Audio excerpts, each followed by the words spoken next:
इंदौर के हीरानगर थाना क्षेत्र में नवविवाहिता खुदकुशी मामले में पुलिस ने मृतका के पति को गिरफ्तार किया है। परिजनों ने लक्ष्य गहलोत पर माही परमार को प्रताड़ित करने का आरोप लगाया था, जिसके आधार पर पुलिस ने कार्रवाई करते हुए पति को गिरफ्तार कर पूछताछ शुरू कर दी है। दरअसल महिला की आत्महत्या की घटना हीरानगर थाना क्षेत्र के सुखलिया की है, जहां नवविवाहिता माही परमार ने सल्फास की गोली खाकर आत्महत्या कर ली। आत्महत्या के पहले माही ने अपना एक वीडियो बनाया, जिसमें माही ने कहा कि टेंशन मत लेना और अपना और मेरे माता पिता का ध्यान रखना, उनका मेरे अलावा कोई नहीं है। जानोड़ी, आप टेंशन मत लो, माँ बाप का ध्यान रखना, खुश रहना, मस्त रहना, मेरी टेंशन मत करना, मेरे ऊपर लोड मत लेना, ठीक है। और अपना ध्यान रखना, आपको कुछ नहीं होना चाहिए। मैं आपके बीच थी, मैंने हटा दी, मैं आपके बीच से हट गई, ठीक है। अब आप बेफिक्र हो जाना, आपको अब कोई कुछ नहीं बोलेगा, कोई परेशान नहीं करेगा, ना कोई कुछ बोलेगा, ना कोई परेशान करेगा। मैं आपकी ज़िंदगी में आपको परेशान कर रही थी, हट गई, ठीक है। मैं आपकी ज़िंदगी में आपको परेशान कर रही थी, हट गई।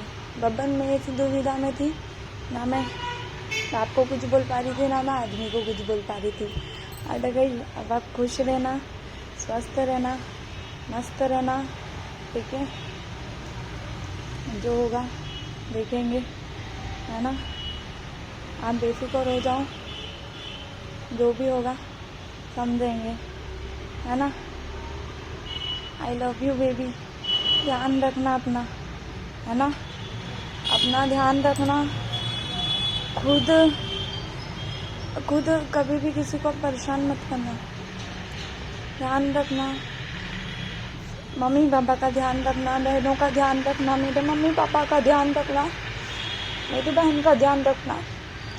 उनका कोई नहीं है, ठीक है, उनका कोई नहीं है ना। वो अगर कुछ बोले भी तो सुन लेना, ठीक है।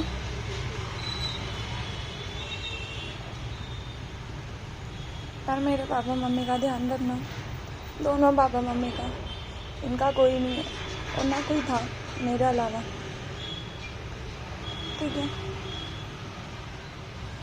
आप बेफिक्र हो जाओ, आपके जीवन से जा रही हूँ, जैसे बोले बाबा की गौर आ गई थी ना, वैसे मैं जा रही हूँ, है ना। मैंने कर दी ना चोट, कर दिया मैंने सब, अब मैं जा रही हूँ। वहीं एडिशनल डीसीपी राजेश दंडोतिया ने बताया कि परिजनों की शिकायत पर पुलिस ने मृतका के पति लक्ष्य गहलोत को गिरफ्तार कर पूछताछ शुरू कर दी है। हीरानगर में एक महिला के द्वारा अज्ञात पॉइजनस सब्सटेंस खाकर सुसाइड कर लिया गया था और उसका नाम रक्षा था और उस पर मर्ग कायम किया जाकर, चूंकि नवविवाहिता थी तो मर्ग कायम किया जाकर उसकी इन्वेस्टिगेशन की गई थी एसीबी के द्वारा, जिसमें दहेज प्रताड़ना का मामला पाया जाने पर, मानसिक और शारीरिक रूप से प्रताड़ित करना पाया जाने पर पति के खिलाफ 304 भी जो पूर्व में थी, उसका दहेज प्रताड़ना का केस रजिस्टर किया जाकर और दहेज हत्या का केस रजिस्टर किया जाकर उसको इन्वेस्टिगेशन में लिया गया। आरोपी पति कोमल को गिरफ्तार कर लिया गया थाना हीरानगर पुलिस के द्वारा। इंदौर से हार्दिक प्रजापत की रिपोर्ट।